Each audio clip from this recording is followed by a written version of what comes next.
Hi అండి అందరికీ. ఒక తమ్ముడైతే అక్క నువ్వు వ్యవసాయం ఎప్పుడు చేస్తున్నావు, యూట్యూబ్లో మధ్యాహ్నం కూడా లైవ్ పెడుతున్నావు, లైవ్లు ఎట్లా చేస్తున్నావు అక్క అని అడిగాడండి. నేనైతే బాగా ఎండ వచ్చే వరకు అయితే ఇట్లా బెండకాయలు కోస్తాను. తర్వాత ఎండ వచ్చిన తర్వాత అన్నం తింటాం కదా, ఆ గ్యాప్లో అయితే ఒక గంటన్నర అయితే లైవ్ పెడతాను. మళ్ళీ సాయంత్రం 3 నుంచి కాయలు కోస్తాను, 6కి లైవ్ పెడతాను. నైట్ అయితే ఇంట్లో పని అయితే చేసుకుంటానండి. ఏ పనైనా మిస్ చేయకూడదు కదా, అన్ని పనులు అయితే మేనేజ్ చేసుకుంటూ ఉంటాను.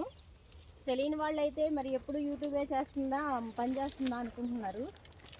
నాకు పనే ముఖ్యమండి, దీనికంటే కూడా పని చేస్తూనే నాకైతే ఇది కూడా ఒక పనే అనమాట. నాకు పనిలో భాగంగానే యూట్యూబ్ కూడా ఒక పనిలాగే చేస్తున్నాను ఫ్రెండ్స్. అందరూ అయితే నన్ను ఆదరించండి, మీ అందరి సపోర్ట్ అయితే మాకు ఉండాలండి. బాయ్ అండి, చాలు బాయ్. బాయ్ అండి.